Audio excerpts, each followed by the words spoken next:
On Becoming a Person, A Therapist's View of Psychotherapy, by Carl R. Rogers. Introduction. Have you ever felt like you were singing a song, but there was no music? A kind of poem coming out of you that felt deeply true, but also strange, and maybe even a little foolish? There once was a woman, a troubled homemaker named Mrs. Oak, who felt exactly this way. In her therapy sessions, she described this feeling of a song without music, a flow of words that felt natural, but which she quickly doubted.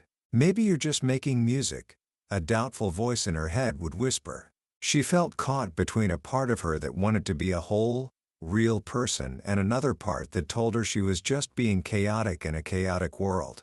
She was afraid to let that song be heard, afraid there was no place in the world for such a person to exist. This woman's struggle is, in many ways, the struggle of us all. It's the quiet, central question that hums beneath the surface of our busy lives. Who am I, really? And how can I become that person? Today, we're going to explore one of the most profound answers to that question, found in a book that sold millions of copies and quietly revolutionized the way we think about ourselves. The book is On Becoming a Person, by Carl R. Rogers. Now, Carl Rogers wasn't what you'd expect from a titan of psychology. He wasn't a dark, complex intellectual from Vienna, like Freud. He was a farm boy from the American Midwest, raised in a strict, hard-working family where even soda pop felt a little sinful. He started out studying scientific agriculture, learning about control groups and experimental methods from a book called Feeds and Feeding. But a trip to China in his youth opened his mind. He realized that sincere, honest people could believe radically different things, and for the first time, he emancipated himself from the thinking of his parents. This journey eventually led him away from the ministry and into the messy, human world of psychotherapy. When Rogers published On Becoming a Person in 1961, he thought he was writing for other therapists. He was shocked to discover he was writing for everyone: nurses, housewives, businessmen, teachers. The book became a cultural phenomenon because it spoke to a universal hunger, the hunger to be understood, to be accepted, and to be real. In this summary, I'm going to share with you the secret that Carl Rogers discovered over 33 years of listening deeply to thousands of people in distress. It's a secret about the one relationship that has the power to unlock your full potential and set you free. By the end of our time together, you won't just understand what it means to become a person, you will have a map to begin that journey for yourself. You will learn how to drop the masks you wear, how to listen to the wisdom of your own experience, and how to find the courage to be that self which you truly are. So, let's begin this journey and explore the profound and surprisingly simple art of becoming. Book summary. Have you ever felt like you're playing a part? Like you're wearing a mask, and you're a little afraid that if you ever take it off, people might not like what they see? Or worse, that there might be nothing at all underneath. This feeling, this quiet fear of being found out, is one of the most common experiences in life. We learn it early. We learn to be the good child, the smart student, the agreeable friend, the tough professional. We build these fronts, these facades, to face the world, and we do it for a very simple reason. We want to be loved. We want to be accepted. One young woman in therapy described it perfectly. She said she had developed a knack for being the appeaser, the oil that soothed the waters. At a party or a small meeting, she would argue against what she really thought if she sensed it would make someone in charge unhappy. She had done it for so long, she told her therapist, that she wasn't sure if she even had any real convictions of her own left to stand up for. She said, "I haven't been really honestly being myself, or actually knowing what my real self is, and I've been just playing a sort of false role." This is the central problem that Carl Rogers saw in nearly every person who walked into his office. They were living lives that weren't truly their own. They were living by a script written by others, by their parents, their teachers, their culture. They were living a life of oughts. I ought to be a better son. I ought to be more successful. I ought to be less emotional. I ought to be what my boss expects me to be. Some people even feel they ought to be bad. One young man discovered that he had lived his whole life with a deep-seated belief that being ashamed of himself was the most appropriate way to feel. It was the only way he knew how to get any self-respect, by agreeing with the disapproval he felt from the world. He was moving away from being what others expected him to be, just as much as the young woman who was tired of being a doormat. Whether we're trying to be good or bad, perfect or pleasing, the core problem is the same. We are living a life defined from the outside in, not from the inside out. We are trying to fit our experiences into a pre-approved shape, and we cut off or deny any part of ourselves that doesn't fit that mold. And the energy this takes is exhausting. Another client described it with a beautiful metaphor. She said it was like trying to hold together a jigsaw puzzle with all the pieces in the wrong place. The more pieces you misfit, the more effort it takes to hold them together, until you're so tired that even the chaos of letting go feels better than holding on. So what happens when you finally let go? What happens when you're in a space where you don't have to pretend anymore? This is where Roger's great discovery begins. He found that when you create a certain kind of relationship, a relationship of deep safety and freedom, something remarkable happens. People don't fall apart. They don't become monsters. They begin to move. And they all move in the same direction. They move toward becoming more themselves. They begin, hesitantly and fearfully, to take off the masks. This is the start of the journey of becoming a person. It's not about becoming someone new. It's about finally, courageously, becoming the person you already are. So, what is this magical relationship that makes such a profound journey possible? It's not magic at all. It's something we are all capable of, yet it is incredibly rare. Rogers spent his life trying to understand its essential ingredients, and he boiled it down to 3 core conditions. If these 3 things are present, whether in therapy, in a friendship, in a family, or in a classroom, growth will happen. The first condition is what he called congruence, or genuineness. Think about the most trustworthy person you know. When they speak, you feel like you're hearing the real person. Their words match their feelings. Their tone matches their words. They aren't playing a role. They are the same on the inside as they are on the outside. This is congruence. An infant is a perfect example. When an infant is hungry, he is hungry all the way through. His visceral experience, his awareness, and his communication, the crying, are all perfectly aligned. There's no doubt in our minds that he is genuinely experiencing hunger. He is transparent. Now, think of an adult. A man in a heated discussion insists, "I'm not angry. I'm just pointing out the logical facts," while his face is flushed and his finger is jabbing the air. This is incongruence. His words are saying one thing, but his body and tone are screaming another. His communication is ambiguous, and we instinctively feel wary. We don't know where he really stands because, in that moment, he doesn't know where he stands.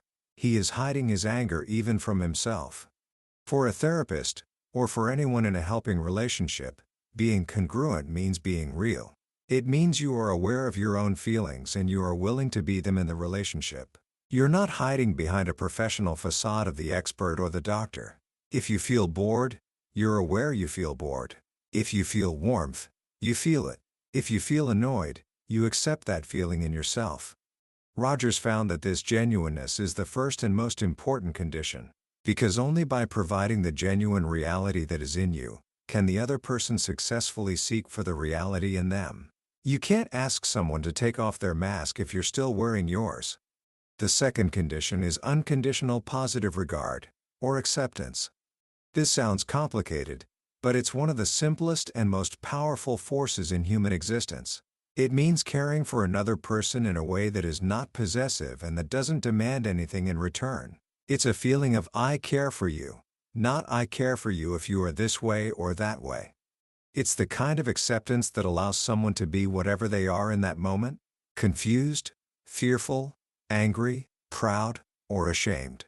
It's a deep prizing of them as a person of worth, no matter their behavior or feelings. Most of the love we experience in life is conditional. Parents love their children more when they are well-behaved. Teachers value students who are smart and obedient. We are accepted by our friends when we are fun and agreeable. We are constantly being judged, and so we learn to hide the parts of ourselves that we fear will be disapproved of. Unconditional positive regard creates a climate of profound psychological safety. It says, "You can be your real self here, and you will not be rejected.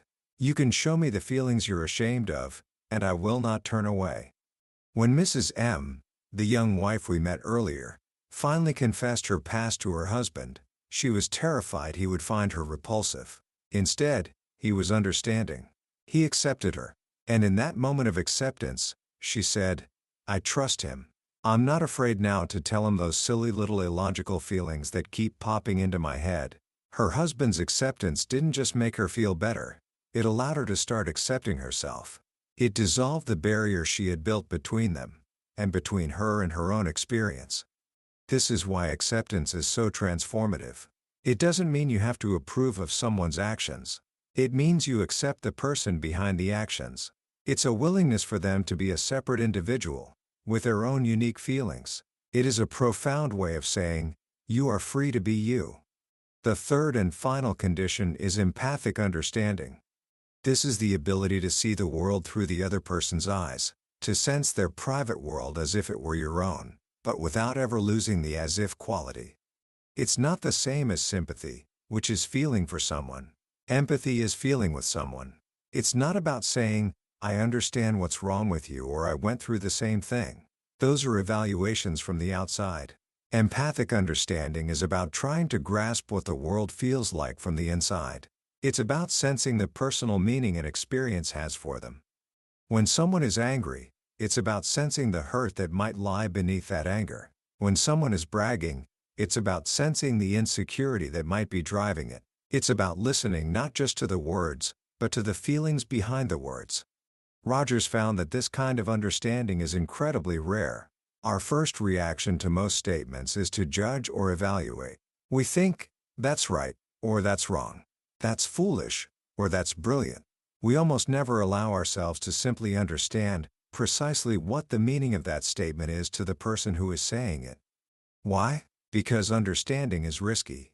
If you let yourself truly understand another person, you might be changed by that understanding. And we all fear change. But when someone feels truly understood, a powerful process is unlocked. They feel safe enough to explore the hidden corners of their own experience. As they talk, and as the listener reflects back their feelings, "It sounds like you feel hurt by that," or "It seems you're feeling really confused," they begin to hear themselves more clearly. This is one of the most powerful tools in therapy. An expert therapist, Rogers found, doesn't give advice or clever interpretations. They simply reflect the client's feelings with precision and generous tentativeness. This act of being heard allows the client to go deeper, to explore further, and to find their own insights.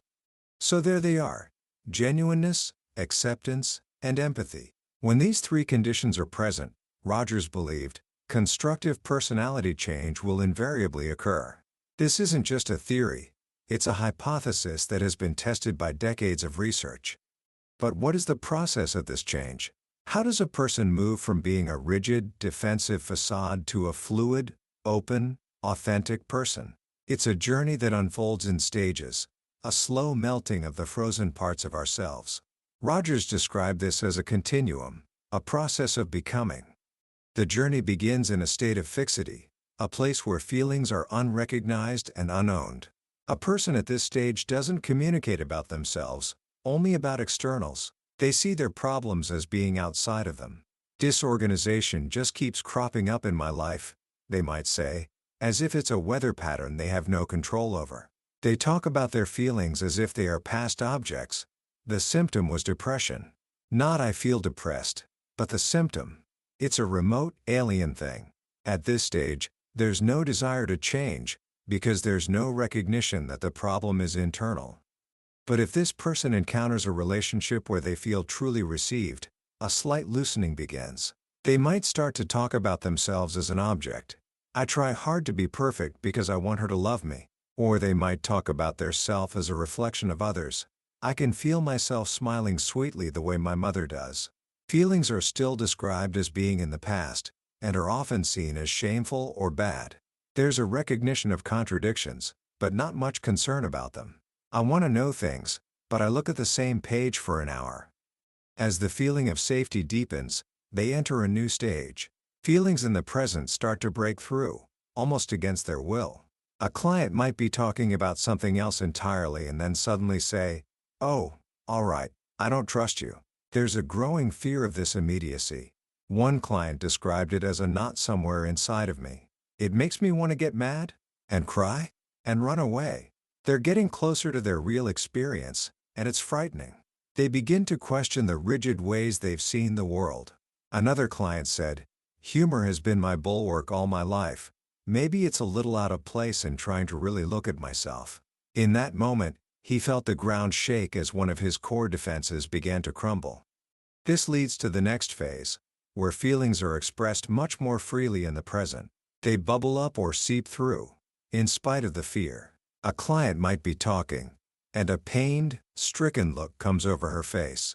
She starts to cry. "I don't know," she says. "I must have been getting a little too close to something I didn't want to talk about." The feeling has broken through her defenses. In this stage, people start to develop a desire to be the real me. One man said, "The real truth of the matter is that I'm not the sweet, forbearing guy that I try to make out that I am. I get irritated. I feel like being selfish, and I don't know why I should pretend I'm not that way." He is starting to own all the parts of his experience. Then comes a crucial, often dramatic, turning point. This is the moment of full experiencing. A feeling that has been stuck, inhibited, or denied, is now experienced with complete immediacy. It flows to its full result. The person doesn't just feel about the feeling. They are the feeling. In these moments, the self as an object disappears. The self is the experience. Remember the young man who was talking about his fear of failing?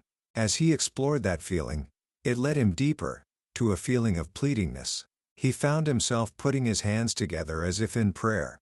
"Won't you do this for me?" he said, acting out the feeling. And then, the shock of recognition. "Oh, that's terrible. Who? Me? Beg?" In that moment, he wasn't talking about his dependency. For a brief, wondrous, and terrifying instant, he was his dependency. He was a pleading little boy. He said afterward, "I just don't know myself. Here's suddenly something I never realized, hadn't any inkling of." These moments are often accompanied by physiological release, tears, sighs, muscular relaxation. It's as if a dam has broken. Rogers believed these moments are almost irreversible. Once an experience is fully felt and accepted into awareness, it can be integrated. The person is no longer fighting it. They have become more whole. This leads to the final stage of the process, a stage that often happens as much outside of therapy as in it. The person begins to live in a new way. They trust their own organismic process. New feelings are experienced with richness and immediacy, and they are used as a reliable guide for behavior. The person becomes what Rogers calls a fully functioning person. So what does this person who emerges from the journey look like? What are the characteristics of this good life they are moving toward? First, they have an increasing openness to experience. This is the polar opposite of defensiveness. They are less rigid in their perceptions. They don't need to distort reality to fit a preconceived picture of themselves. They can see that not all men are stern fathers. Not all women are rejecting mothers. They can take in the evidence of a new situation as it is, rather than twisting it to fit a pattern. This openness applies to their inner world as well. They are more able to listen to themselves. They can feel their pain when they are in pain. They can feel their joy when they are joyful. They can feel love for their child without the nagging feeling that they should feel it. They are living more closely to the raw data of their own organism. Second, they live a more existential life. This means living fully in each moment. For a person who is open to their experience, each moment is new. They aren't trying to cram and twist their life into a preformed structure. The self and personality emerge from experience, rather than experience being forced to fit the self. They are a participant in, and an observer of, the ongoing process of their own life, rather than trying to be the rigid controller of it. They are a fluid process, a flowing river of change, not a solid block of material. Third, they have an increasing trust in their organism. This is one of the most radical ideas. They come to discover that their own organism is a trustworthy instrument for discovering the most satisfying behavior in each situation. When faced with a choice, they don't just rely on rules or what others think. They have access to all the available data, their own complex feelings, the social demands, their memories of similar situations, and they are able to let their total organism, with their conscious mind participating, weigh and balance all these factors and discover the course of action that feels right. Rogers compared this to a giant electronic computing machine. Because the person is open to all of their experience, all the data is fed into the machine without distortion. The machine then quickly computes the most economical and satisfying path. Most of us make errors because we feed in bad data, we deny our real feelings, or we treat old memories as if they are the present reality. But the fully functioning person finds their organism to be a reliable guide. They are less afraid of their own emotions, because they have learned that their feelings, when experienced fully and in context with all their other feelings, operate in a constructive harmony. Finally, they develop an internal locus of evaluation. They increasingly feel that the center of judgment lies within themselves. They look less and less to others for approval or disapproval, for standards to live by. They recognize that it rests within themselves to choose, and that the only question that truly matters is, am I living in a way which is deeply satisfying to me, and which truly expresses me? This is a frighteningly responsible freedom. One young woman, as she realized she couldn't depend on anyone else to give her an education, that she would have to get it herself, said, "I have all the symptoms of fright. It really seems like I'm cut loose." But along with the fear, she felt a surging up, or force or outlet, something really big and strong. This is the feeling of becoming your own person. So, to be that self which one truly is to be a process of becoming, a process of listening to the complex harmony of feelings within, of trusting that inner wisdom, and of having the courage to live from that authentic core. But what about the beast in man? If we just listen to ourselves, won't we become selfish, evil, destructive? This is the fear every client has. If I let these feelings out, it will be a catastrophe. Rogers' experience taught him the opposite. He came to believe that the innermost core of man's nature is positive. He argued that when an individual is open to all of his experience, he is incorrigibly social. He has hostile impulses, yes, but he also has deep desires for affiliation, for tenderness, for friendship.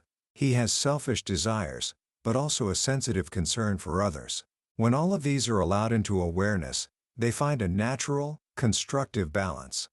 He uses the example of a lion. We think of the lion as a ravening beast, but the lion only kills when he is hungry. He doesn't go on a rampage. He cares for and protects his young. He is, in a basic sense, a trustworthy member of his species. Rogers suggests that when a human being is truly and deeply a member of the human species, not a warped, defensive, fearful version, he too is a constructive and trustworthy process. The tragedy for most of us is that our defenses keep us from being aware of this inner rationality. We are moving in one direction consciously, while our organism is trying to move in another. The good life is the process of resolving that conflict, of becoming a unified, integrated whole. This perspective has profound implications, not just for our own lives, but for everything we do. In family life, it means moving away from pretense and toward realness. It means expressing our feelings, positive and negative, as they arise, as our feelings, not as accusations. To say "I feel annoyed when you do that" is a fact about your experience. To say what you are doing is wrong is a judgment that invites conflict. When we are open and real, we become less defensive, and we can truly listen to the other person. We can create a family where each member is free to be a separate, unique person, bound together not by rigid roles, but by real feelings and mutual understanding. In education, it means shifting the focus from teaching to facilitating learning. Rogers came to believe that anything that can be taught to another is relatively inconsequential. The only learning that significantly influences behavior is self-discovered, self-appropriated learning. A teacher's job, then, is not to be a dispenser of facts, but a creator of a climate where the student feels free to be curious, to make mistakes, to pursue questions that are relevant to them. A climate of genuineness, acceptance, and empathic understanding. In such a climate, students don't need to be forced to learn. The natural, self-actualizing tendency takes over. They want to learn, to grow, to master, to create. And what about creativity itself? Rogers believed the creative process springs from the same root as personal growth, the tendency to actualize oneself. The conditions that foster creativity are the same conditions that foster a healthy personality. Psychological safety, created by accepting the individual as of unconditional worth and refraining from external evaluation. And psychological freedom, the freedom to play, to explore, to juggle ideas, to be yourself without fear. Ultimately, this way of being, this process of becoming, is a choice. In our modern world, the behavioral sciences are giving us ever-increasing power to predict and control human behavior. We can select people who will conform. We can create conditions that increase productivity. We can manipulate people through appeals to their unconscious desires. We could, if we chose, build a scientifically managed society, a Walden II or a brave new world. But Rogers offers another path. We can choose to use our growing knowledge not to control, but to free. We can choose to value man as a process of becoming.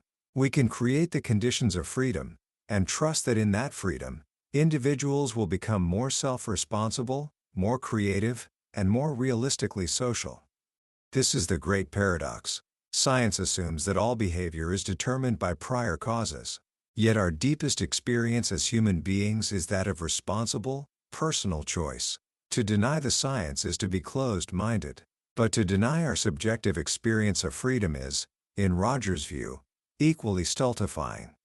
We have to live with both. We have to recognize that the human person, with his capacity for subjective choice, will always exist prior to and separate from any of his scientific undertakings. The goals we select, the purposes we wish to follow, must always be our own.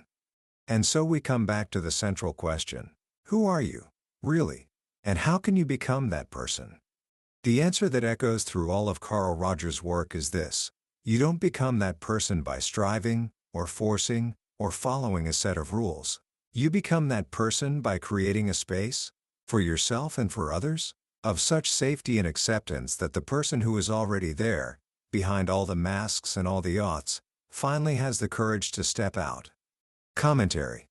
As we come to the end of our journey through On Becoming a Person, it's worth taking a moment to reflect on just how radical these ideas are, even today. We live in a world that is, in many ways, the opposite of the one Carl Rogers describes.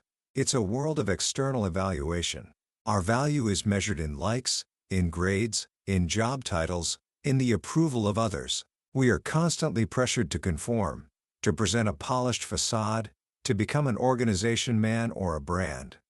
In this context, Rogers' core message is more than just a psychological theory. It's an act of quiet rebellion.